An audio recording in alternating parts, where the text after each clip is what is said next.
اب میں آپ سے یہ نہیں کہوں گا کہ آپ کی آواز اتنی بلند ہو کہ انڈیا تک جائے، بلکہ آپ کی آواز اتنی بلند ہونی چاہیے کہ جہاں جہاں آپ کی آواز جائے وہاں وہاں کے در و دیوار بروز قیامت اللہ رب العزت کی بارگاہ میں گواہی دے کہ اے باری تعالیٰ یہ تیرے نبی کا سچا عاشق جب جب تیرے نبی کا نام آتا تھا یہ تیرے نبی پر درود پاک پڑھتا تھا۔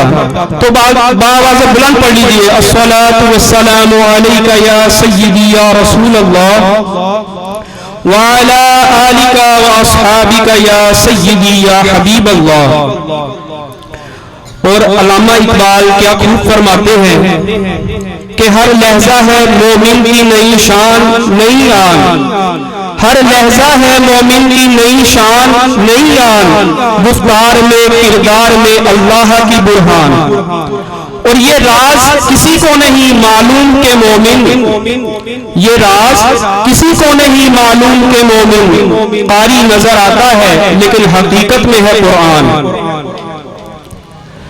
تو اب نعت خوانی کے سلسلے کو شروع کرتے ہوئے میں اس محفل کے پہلے ننھے ثنا خوان مصطفیٰ جو کہ میزبان محفل بھی ہیں جناب محمد بن قاسم، ان سے گزارش کرتا ہوں کہ وہ بارگاہ رسالت مآب میں بلہۂ عقیدت پیش کرے۔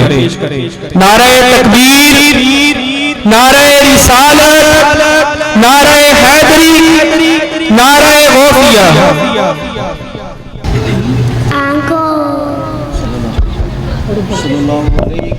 صلی اللہ علیہ یا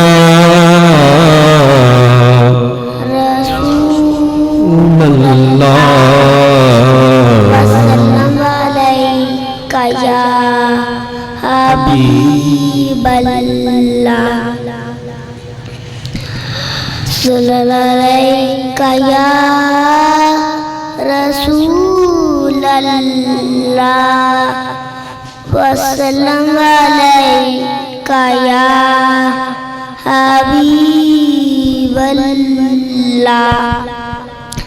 آنکھوں کا تارا نام محمد، دل کا اجالا نام محمد، پوچھے گا مولا ہے لائے کیا کیا، میں یہ کہوں گا نام محمد، دل کا اجالا نام محمد۔